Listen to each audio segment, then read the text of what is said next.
Recap Ethiopia is back with the summary of the major events of the past week.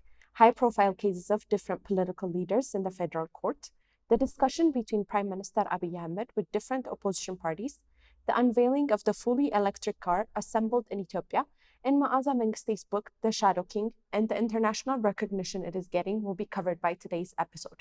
I am Wangel Tamena, and this is Recap Ethiopia.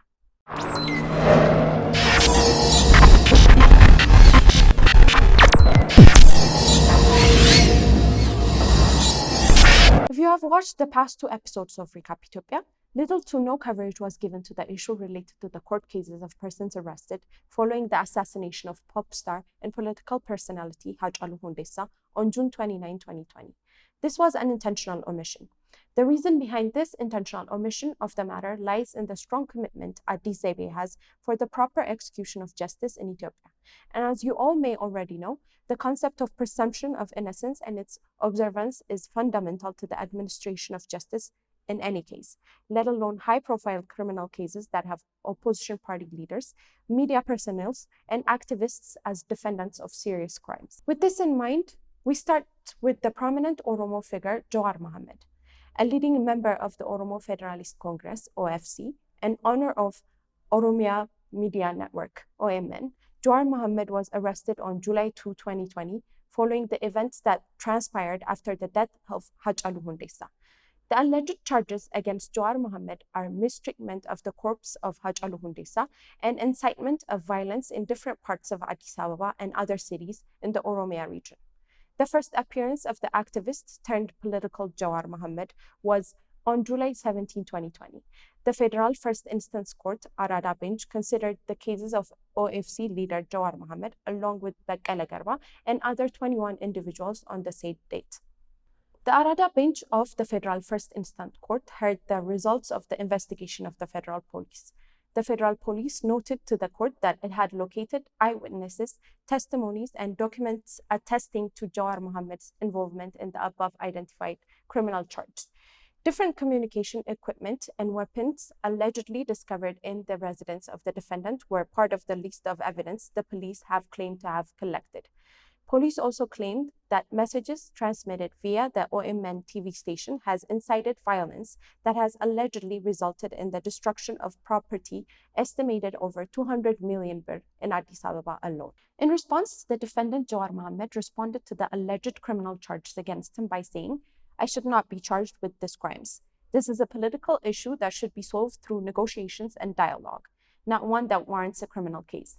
The lawyers of Jawar Mohammed also stated that the manner in which their defendant is being held is not legal and asked the court to order the police to observe the right of their defendant during detention. Amnesty International was amongst many international organizations that have echoed this call by the lawyers of Jawar Mohammed in a statement dated July 18, 2020, just a day after the first appearance of the politician before the federal court.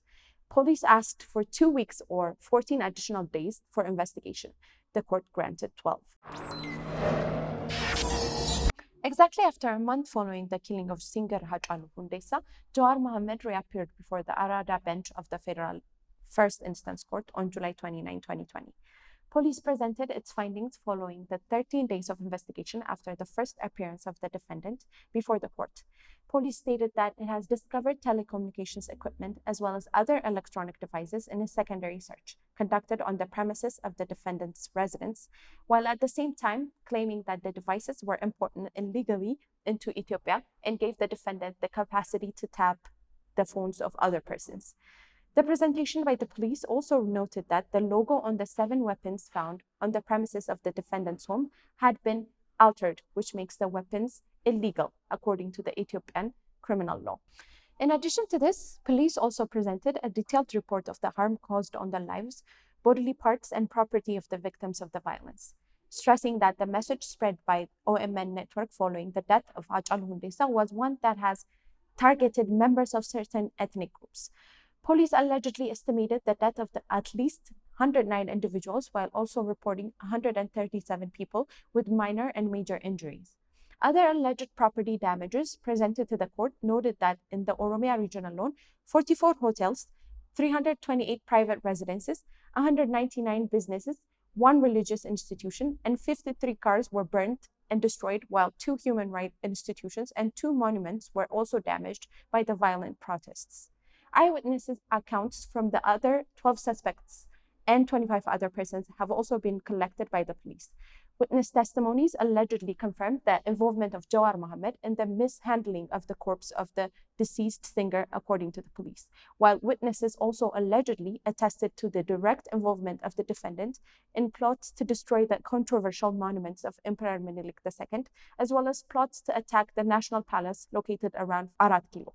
Finally, before asking the court for additional 14 days of investigation to collect more evidence from different parts of the Oromia region, police also noted that in the course of the attempt to take Hachalu Hunddessa's corpse, 4 people were killed, while other 4 suffered serious bodily injury. The defendant responded to the allegations against him via his 9 lawyers as follows. In response to the allegation regarding the telecommunication devices allegedly located in the defendant's home by the police, the defendant noted that they were legally important items to which the proper taxation was paid at the Ethiopian border. The defendant also responded to the allegation about the 7 weapons by claiming that he received the weapons from the Ethiopian Federal Police by reminding the court of earlier initiatives he took to curb the movement of the illegal weapons in the Oromia region in the past. Finally, the defendant strongly denied any allegations of inciting ethnic or religious-based violence as stated by the police. Jawar reminded the court of the different initiatives he took to different parts of the country to minimize ethnic clashes and his personal family history. On another note, the defendant asked the court to allow non-state media outlets of his choice to report to the matter. He alleged that the state-owned media is biased and is not giving proper coverage to his case. Jawar Mohammed also maintained his belief that the allegations against him are baseless and represent a plot by the ruling government to halt him from participating in the upcoming election, saying, "This is a political issue, not a criminal case." The court responded by claiming that such hearings are public and as such, no one in the media is prohibited from entering the courtroom before asking the defendant to not raise this issue again in the courtroom.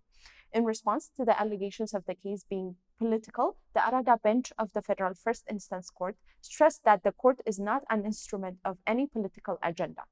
The court noted that politics has no space in the administration of justice by the court and reassured the defendant of the impartiality of it.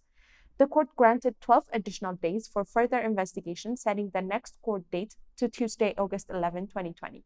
Additional defendants, 9 of them to be exact, in the same case as Jawar Mohammed were also considered in the past week by the court. Similar additional court dates were given to the 9 bodyguards suspected of direct participation in the mishandling of the corpse of the Hachalu Hunddessa and other crimes committed in the process of the above-mentioned crimes in the case. Let's move on from Jawar Mohammed to his OFC compatriot Bekkele Garba. Arrested on the same date as fellow party official Jawar, Bekkele Garba appeared before the Federal First Instance Court Arada bench for a preliminary hearing on July 13, 2020.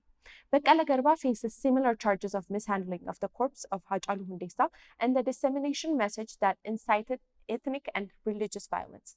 Following the 11 days of investigation granted by the court in the case Bekkele Garba, the court convened for the second date of preliminary hearing on Monday, July 27, 2020. Police listed around 50 eyewitnesses and material evidence collected during the additional dates granted by the court, among which included 2 of the 7 weapons discovered by the police on the hands of OFC personnel. These 2 weapons were described as allegedly belonging to the defendant also.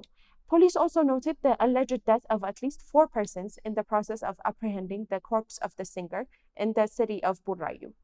Police told the court that it had been undertaking different investigative tasks to determine the amount of property damaged because of the violence that erupted as a result of the message disseminated by the defendant on different platforms. Police asked the court for additional 14 days of investigation by claiming that necessary investigation to determine the damage done by persons that allegedly directly received messages from the defendant warrant the above period of extension. It also noted that because some institutions that have suffered damages during the riots have not responded with a document detailing the losses incurred. The Addis Ababa University lecturer turned prominent opposition leader Bekkele Garba responded to the allegation by the police and addressed the court on a range of issues.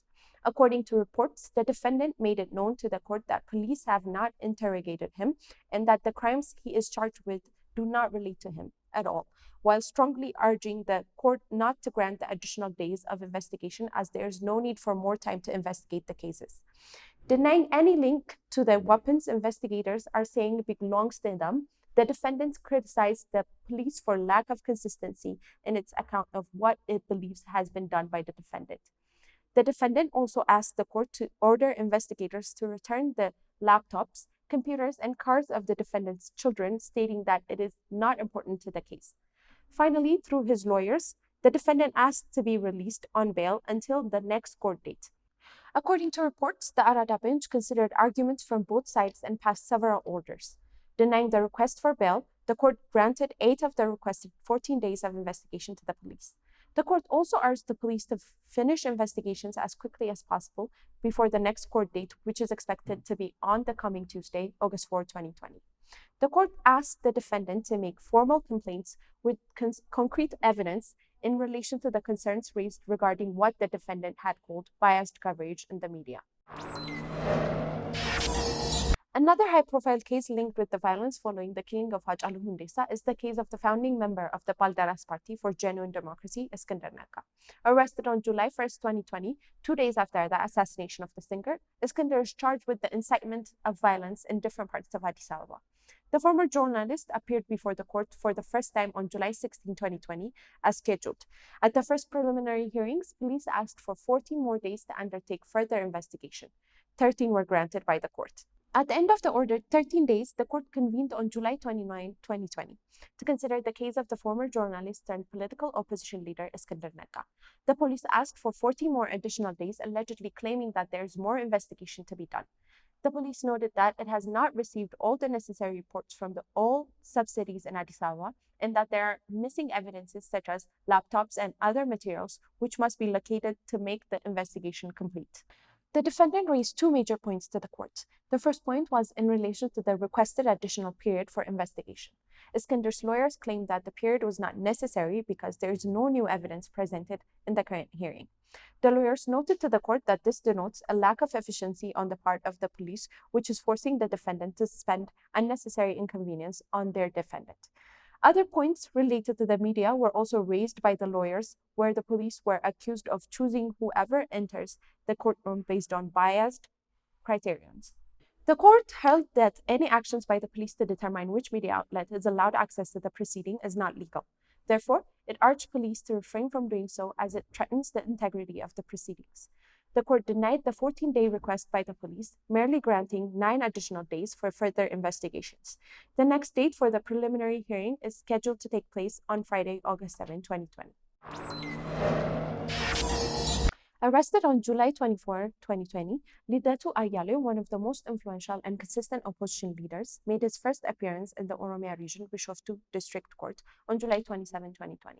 On the same date, the charges against the founder of the Ethiopian Democratic Party were read by the police. Police noted to the court that the charges against Lidatu were related to the payments made to different young people in the city of Naqqamte in order to organize and carry out violent protests in Addis Ababa following the death of Hachalu Hunddessa. The defendant challenged the jurisdiction of the court in the Oromia region by claiming that his permanent residence is in Addis Ababa's Kolfe Qaranio subcity and asked the court to transfer the case to the federal court. The defendant also noted his concern over the manner in which he is being held in detention by sharing his concerns over contracting the coronavirus pandemic due to the poor treatment he is receiving in Bishoftu. Lidatu also asked for his right to bail to be granted as he had a medical flight to a country where he had carried out heart surgery a year ago. The exact name of the country is not yet clear. The court denied the defendant's challenge over its jurisdiction by claiming that the court can derive jurisdiction as the crime was committed in Bishoftu and because the defendant has a house in the region. The request by the investigating police for additional 14 days of investigation was granted. The case of the founding member of the Ethiopian National Movement, Yilqal Getnet, was another case entertained by the federal court. The leader of the party is charged with inciting and participating in the riots in Addis Ababa that allegedly caused the death of at least 10 people and damages estimated around 45 million birr. Police presented its finding from the 14-day extension it was granted during the previous court date, which was on July 4, 2020. Police presented its findings on July 18, 2020, and asked the court to grant it 14 more days of investigation to complete the remaining investigation. The defendant noted that he had been under arrest since July 2 and that additional days should not be given to the police. However, the court granted the requested 14 days. These are not the only high-profile political cases currently being entertained in Ethiopia. However, in the interest of time, Recap Ethiopia has chosen to present those cases that are related to the violent unrest that ensued in the country following the killing of singer Hachalu Hunddessa. The cases of TPA Left members charged with giving information to external and internal terrorist groups appeared before court on July 20, 2020. These TPA Left members include the head of the TPA Left office in Addis, Tewolde ገብረጻድቅ, along with his two drivers, the chief of security to the Akaki subcity, Absaha Alemayehu, and the director of justice and legal system research institute, Tesfalem Yihdego. While defendants in the above cases noted the poor manner of treatment in the detention centers, lawyers of the defendants have also told Deutsche Welle that they are concerned about the safety of the detention centers. Especially in the case of Tesfalem Yihdego, the lawyers told the court and the DW that because there have already been 3 confirmed cases in the detention center where their defendant is being held, it is their concern that he might contract the virus. The court ordered the police to give the above issue due attention to guarantee the safety of the defendants. The court also granted the 14 days requested by the police for further investigation. Another major issue that happened this week is the Prime Minister's meeting with different political parties. Prime Minister Abiy Ahmed met with political parties this week as a continuation of the discussion that was initiated and is still ongoing since 2018. The discussion focused on 2 issues. The first one was crafting a way forward for political parties' dialogue on various issues of national interest, and the second one was discussing current issues, including development activities, as well as peace and security. On the discussion related to current issues, some of the key points that were raised by the political parties include the issue of the Grand Ethiopian Renaissance Dam. On that topic, the parties expressed their support for the progress being made and admonished internal forces conspiring with external elements to sabotage efforts being undertaken. The parties also expressed support for the measures that have been taken by the government to mitigate the spread of the deadly virus. Concerns were also raised on the unconstitutional unilateral actions being done by the Tigray regional government in preparing to hold regional level election in violation of the country's constitutional order and called for enforcement of the rule of law for actions being taken against the constitution. Points on the manner of holding free and fair national election were also raised. Peace and security issues were also among the points that were raised in the meeting. The parties expressed their support for maintaining the supremacy of the rule of law and indicated the need to check with government structures for extremists and remnants of the previous order that are working against the reforms and the need for the inclusion of an effective utilization of constitutional mandates to enforce the rule of law, measures against actors stabilizing peace efforts. They also expressed the need to ensure the rule of law and take measures to redress the past unjust practices within law enforcement and judicial processes and institutional setups. In his response, Prime Minister Abiy Ahmed expressed the importance of peaceful engagement, the value of open idea sharing, and showing respect to one another. His response is summarized as follows. The Prime Minister recalled the initiative taken by the government to open civic space by reminding the mass pardons of political prisoners and politicians in exile. Institutional reform was necessary, according to the Prime Minister, because of the party-based ideological makeup of institutions such as the military, different ministries, and other government bodies. Projects including the Grand Ethiopian Renaissance Dam, sugar factories, industrial parks, and others were not being administered properly by the former administration. Accounts of corruption were rampant in most of the institutions and major projects of the country. Opposition party leaders should not make the public a tool of violence to advance their political agenda. The Prime Minister also said opposition parties must also respect the rule of law in the process of advancing their political causes. The Prime Minister agreed with politicians over reviewing and correcting the manner of detention of arrested political opposition leaders. However, the Prime Minister also noted that there is no use in approaching him or anyone in the executive branch of the government for negotiations. This is a criminal case. It should be administered by the judiciary branch of the government. Regarding elections, the Prime Minister reminded the opposition leaders that the decision to postpone was made following dialogue on the matter with different political parties. It was a decision made following a consensus on the matter. The Prime Minister also said there is no intention by the current administration to attack Tigray. Patience is still the policy of the government when it comes to the region. On the issue of election in Tigray region, the Prime Minister noted that the House of Federation and other institutions have the ability and intention to correct any action that threatens the constitution of the nation. Moving on to brighter issues, Ethiopia has unveiled a locally assembled electric car from Marathon Motors, a joint venture between Korean auto giant Hyundai and Olympic champion Haile Gebrselassie. Haile delivered the vehicle to Ethiopian Prime Minister Abiy Ahmed on Monday. The decision to assemble electric cars in Ethiopia follows the request put forward by the Prime Minister to Hyundai president. During the handing over ceremony, Prime Minister Abiy applauded such investments in the country and supported the nation's climate resilience and green ambitions. In a tweet he made after he received the car, he said, "As we transform Ethiopia's greening and climate resilient aspirations into concrete actions through the Green Legacy Initiative and Shaggar and Entoto parks, this morning I received the first electric car fully assembled in Ethiopia. No emission cars can help reduce pollution." The plant, which opened in March, has a capacity to produce 10,000 cars a year. The car in question looks like the Hyundai Ioniq, which debuted in its home country of South Korea in 2016. It was pointed out that the car is fully battery operated with no emission. The car is unique to Ethiopia as it does not require charging at terminals. Rather, it's charged anywhere. The batteries can apparently be charged up to 80% in 33 minutes on a 50 kilowatt station or in 24 minutes at a 100 kilowatts fast charging station. Once fully charged, the electric car can go for 300 kilometers.